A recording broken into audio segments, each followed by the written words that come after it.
Good afternoon, everyone. You just went through a extensive media coverage, and we just want to welcome Siobhan, Coady, and Minister of Natural Resources, of course, and the CEO of Nalcor, and just to provide some additional comments and provide some opportunity for some questions based on the update that was given this morning. Mr. Marshall shared the new project baseline information, shared this publicly this morning, as you know. And so the information showing that this project had significant challenges from the onset, namely that it being too big and too costly to meet the needs of Newfoundlanders and Labradorians.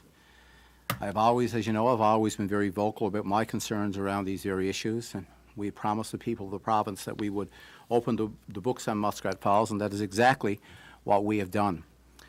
Through the work of EY and the subsequent update today, we now have completed the most comprehensive and transparent review of the project to date.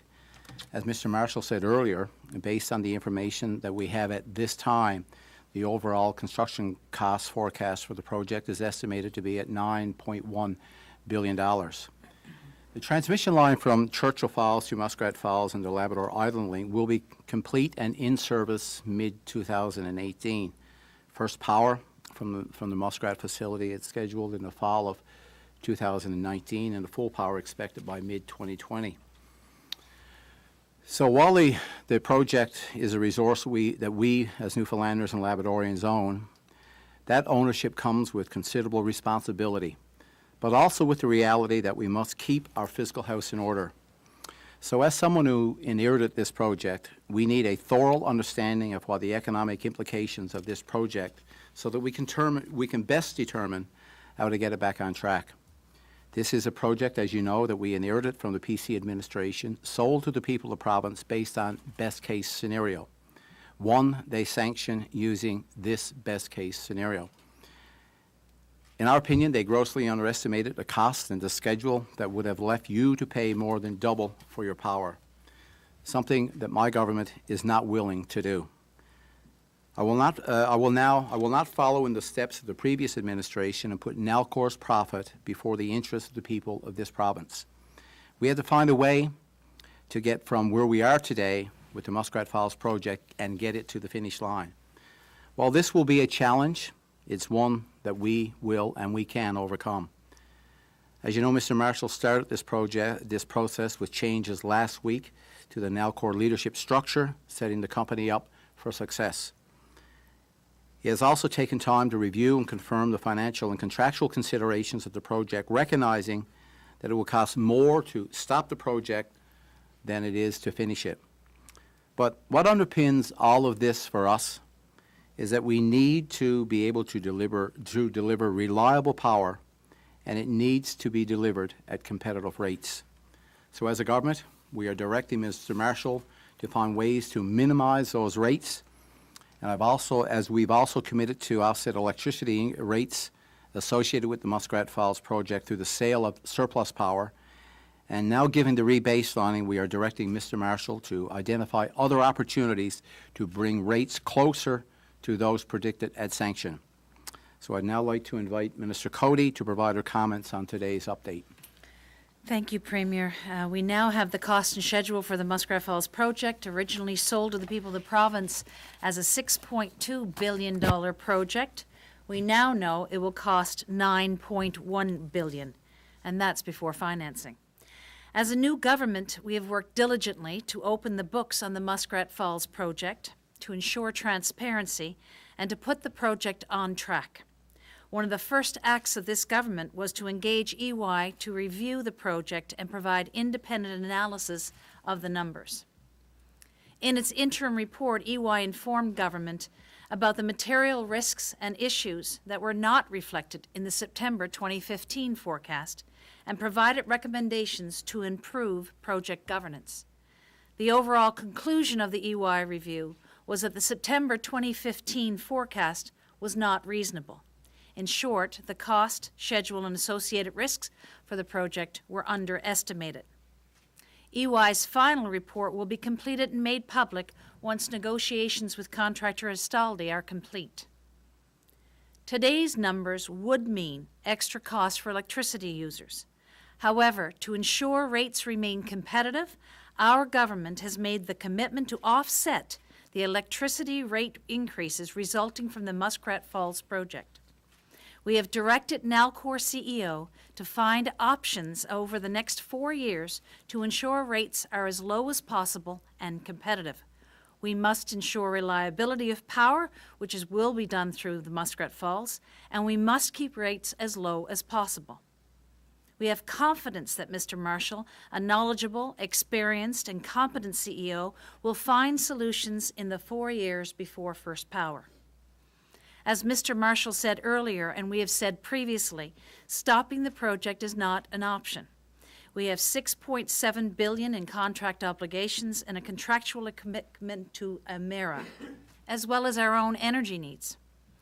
As the Premier has indicated, transmission lines and associated infrastructure are projected to be in service mid-2018 to transmit power.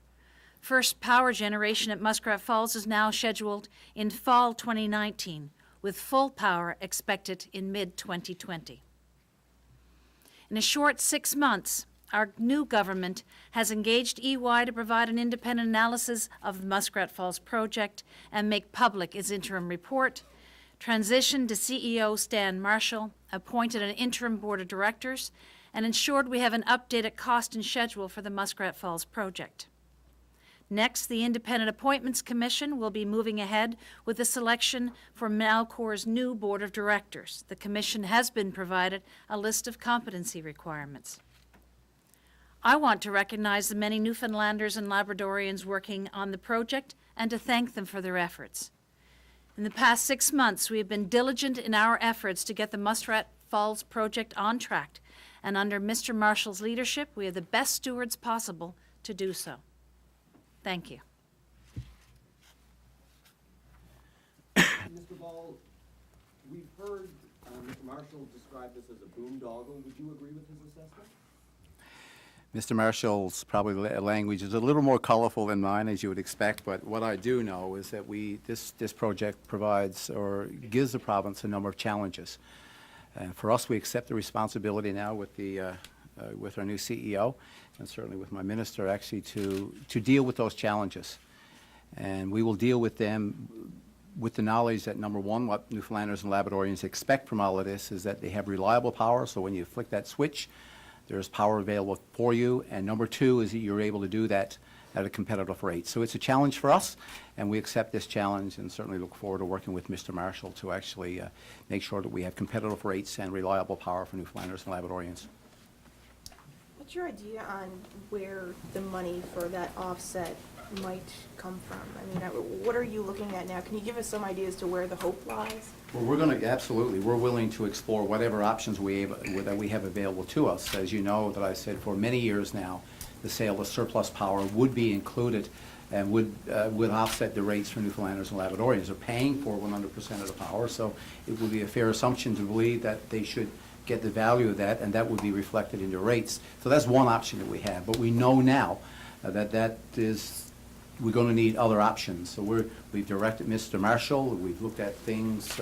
As I said, you know, what's important for me is not the net income of Nalcor, is making sure that we have competitive rates in place and making sure that we have reliable power. So we have 4 years to responsibly look at all the options that we could have available to us, and we will be doing just that because, as I said, the important thing is competitive rates and reliable power. Quick follow-up there. You mentioned in terms of the offset, the sale of surplus power. That's been mentioned before. It seems to have been given a little more weight in the past. You said that you know now, so is it only now that you're getting an understanding of the degree to which that offset, that those revenues would be able to offset the power rates? Well, there will be some. The exact number, of course, this is 4 years away. So making sure that we have competitive rates, and we know now that will not be enough. We will need to do more. And so we will be exploring whatever options that we have available to us. 4 years is quite a bit of time, so we will take that time to explore whatever options that are responsible and that we have available to us. And you know, I'm confident that we can put measures in place to mitigate the increased rates for Newfoundlanders and Labradorians. One of those options that Mr. Marshall talked about was talking to the federal government about increasing the amount of the loan guarantee. What sort of discussions have you had with the federal government, and what sort of response have you had? Yeah, we've had discussions on a number of issues. I said this in the past. We've got a number of files, that are open with the federal government. We saw an example of this yesterday with the core science building as an example with Memorial University. That was a $100 million. But I also think that people know me, and those that have followed me, that those discussions and negotiations that we were having, with no matter who they would be, in this particular case with the federal government, we've opened up these discussions, and they will unfold as discussions normally do.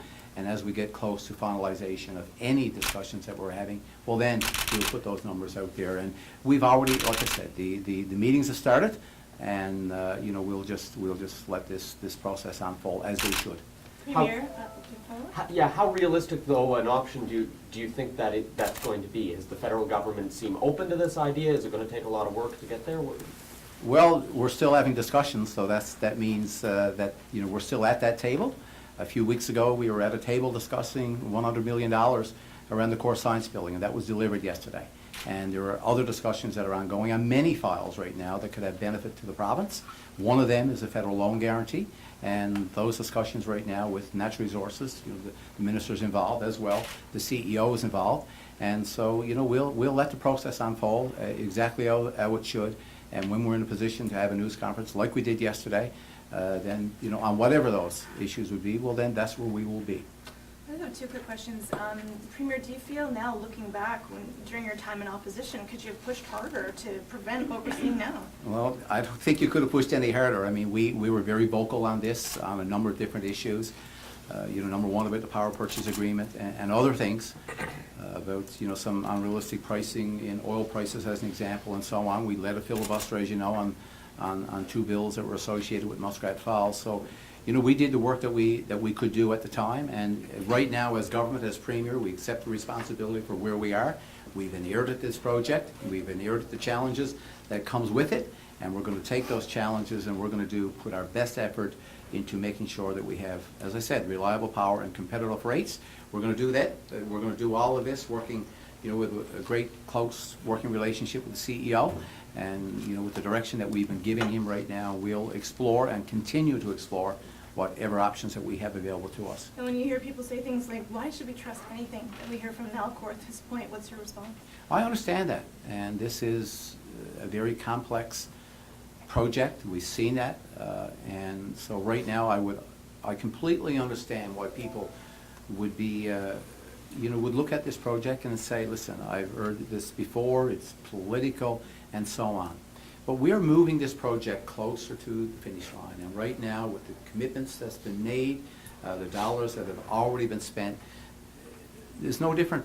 I explained this to someone this morning, is when you start the house, the foundation, there's a lot more risk when you lay your foundation than it comes to by the time you put your cabinets in. So it's, as we get closer to the finish line, there is less risk, and you have a better understanding of the risk. And also, we know now that from the start line to where we are now to the finish line, there's more experience on this project. Plus, added to that, we have a CEO that's a tremendous amount of experience, working in this environment for many years, and we're going to actually build on all of this.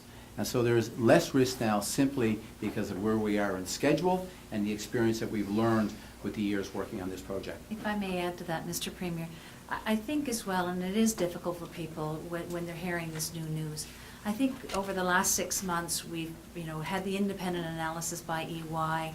We've been very open and transparent of how, looking at the project, looking at some of the milestones and challenges, reviewing everything. We have a very competent CEO in Stan Marshall who's done another review of this project. I think we're, as the Premier said, we're getting closer to the finish line on the project, and therefore we're more solid in our numbers and as transparent and as open as we are with everything that we are learning as we go.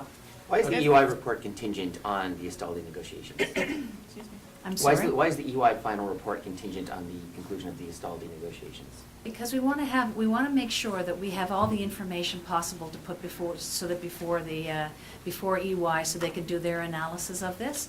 And the negotiations are continuing with Estaldi. Mr. Marshall has been involved in those and is doing the work around that. And we're going to wait till after that has been complete it, or near, as complete as possible before we have EY do any more further analysis. We want to make sure that we've got the final when they do their work. If Muskrat Falls wasn't the cheapest option, what do you think the motive was of the Tories to go ahead with this project? I wasn't at that table. My job now is to, working with the CEO and others, to get it finished. And so what motivated people back in 2012 is certainly not what's motivating me. My motivation is simply, as I said so many times now, is reliable power at competitive rates. We're into this project right now. We've analyzed it, and we've come to the conclusion that we've got to see it. It's got to be finished based on the obligations and the commitments that have been made. And so we're going to see it past the finish line. Underpinning all of this will be reliable power and competitive rates. It's long been suggested, though, that this was a legacy project for Danny Williams. Is that becoming more clear for you now? I've often referred it to as a legacy fund, as an example. This is our legacy fund. This is our sovereignty fund, as an example. Well, we know that that is not the case right now, because right now we will need to put as much mitigation, and that will include,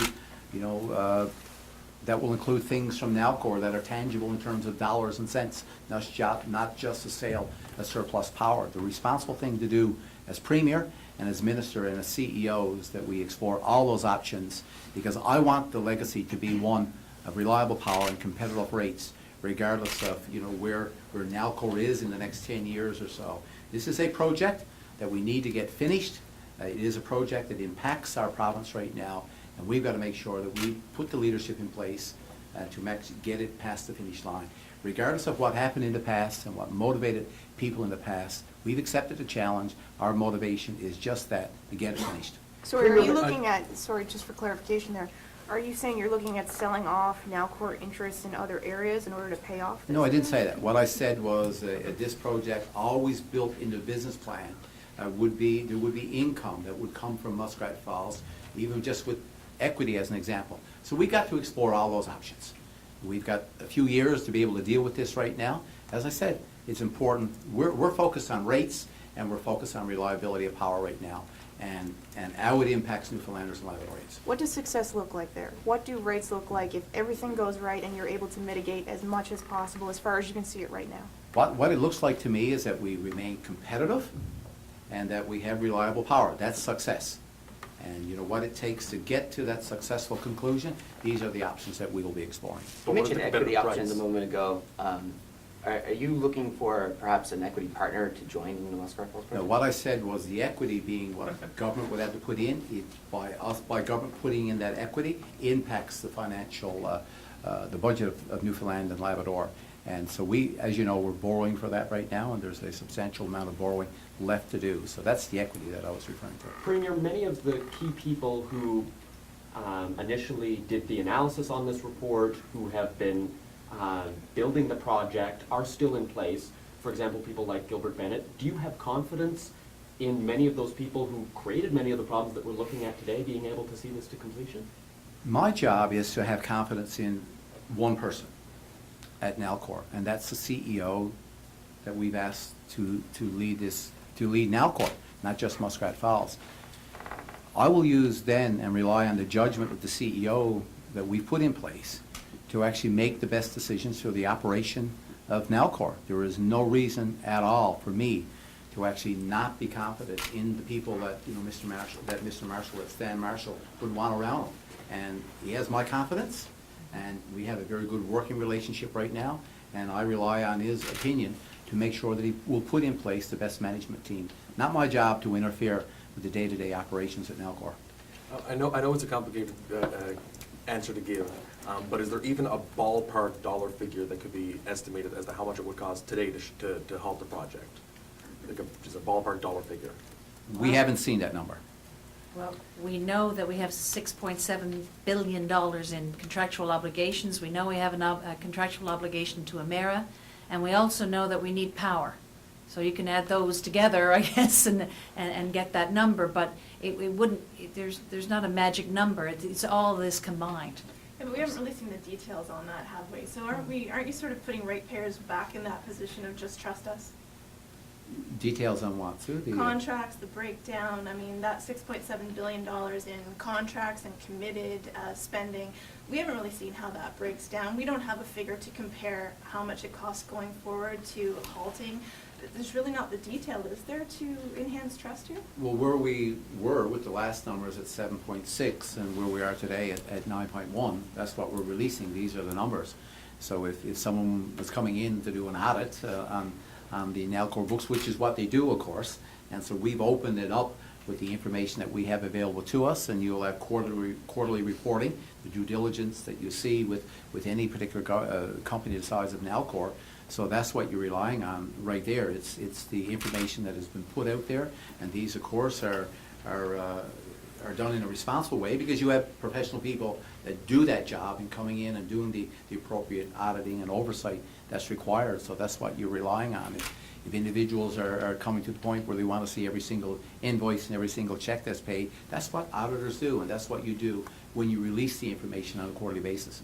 But at the same point, sorry, it's been previously requested that contract figures, that numbers on individual contracts be released so the people can see the change on a specific item on the project as to what was expected and what was the actual. And maybe we could then identify ideas that we could pursue in terms of where dollars might have been spent that shouldn't have been spent and figure out who was responsible for that. So are you going to release those individual contract figures at any point? Well, what you Bring see that so out? far is, what was released this morning is it was been broken up into a transmission project and then into the production project and all of that. So, I mean, there are a number of different contractors that are involved in the day-to-day business of this project. So what you see right now, I think you've had a lot more information that are available even now in terms of individual projects where the cost variances have been in the last few years. So there's quite a bit of information out there if people are interested in drilling down to, every single contractor that's out there. I guess, that's a different process that's very timely. But right now, there's quarterly reporting at Nalcor and the numbers on an individual basis in terms of how the project is broken up. These are all out there now. What I'm saying is that people are interested, they have asked for it, will you release that information? Some of this information, as you know, will be released, but some of it is commercially sensitive as well. And so, as part of the process, access to information with Nalcor, as it would be with government, what we can release under those guidelines, obviously, that information goes out there. Mr. Marshall, slightly different topic here. We saw through emails released to access information to the Telegram that Mr. Sturge, your CFO, was one of the people who was busy trying to dig up dirt on the man who appointed you, Mr. Ball. Do you think that's acceptable behavior for the CFO of a Crown Corporation? He was directed to provide emails and information that was available. He did it as he was directed to do. He personally wasn't trying to do anything, digging up dirt or anything like that. He was just trying to do his job as requested by members of the board of directors. He can't be faulted for doing the work he was directed to do by his board. So you have no problem with his behavior? He personally, no. But in terms of digging up dirt on anybody, I have a lot of problems with that.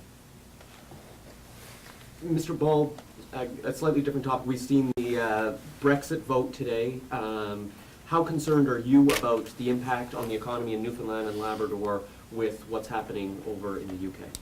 Well, as you see with, the biggest impact, I guess, that people would be, alluding to would be what the impact would be on seed and so on. So, right now this is early days, and we'll see where this all unfolds. But this is really a national problem as well, and for us as a province, we'll be included in all of those discussions. But these things kind of got away. They settle them things out. They found a way of settling out. So I'm not overly concerned about this today. I'm more concerned about where we are with the Muskrat Falls project. You mentioned earlier that discussions had already begun regarding an extension of the federal loan guarantee. When did those discussions begin? The federal loan guarantee, as there was a full slate of things that we're discussing with the federal government, and we opened up those discussions, a few months ago, and so the federal loan guarantee is one option that we have available to us, as well as many other options. So a few months ago. a few months ago. Have you met with your federal cabinet counterparts? As I yet? said, these discussions will happen at the appropriate tables, and the folks that are at those tables, I've already mentioned that Natural Resources would be involved. It's fair to assume that that Minister Foote is involved as well, but I'm not going to negotiate, into public where we are with all of this. As I said yesterday, we made an announcement at the university about $100 million.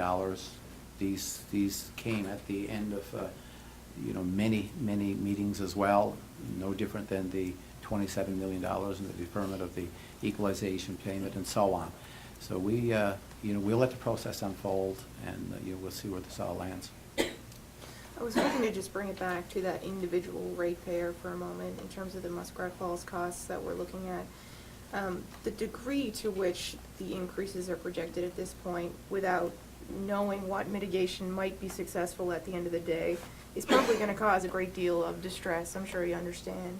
I'm wondering, can you give people any sense as to, I guess, the seriousness of this? I mean, where do you see this putting our province at the point in time when Muskrat Falls comes online? Well, I'm very confident we can get there. And that's the, so the confidence in putting mitigating initiatives in place, I'm confident we can do this. As I said, it's about reliability, it's about competitive rates. I'm confident that we can get there, and I also know we've got some time now to actually explore all those options. So if there's a message that I want to get out there today, is that we're focused on mitigating those rate variances. We're disciplined to get there, and we will explore whatever options it takes to make sure that we are competitive with those rates. We've got a lot of experience here with Mr. Marshall. We've got a commitment here as Premier to get there. We've got the Minister here that will be heavily involved in all of this, as well as we have a government that's committed to do this. We'll accept the responsibility. We've inherited this project. We inherit the challenges that come with it, and we will do the best we can to make sure that we have all those mitigating initiatives in place so that we remain competitive.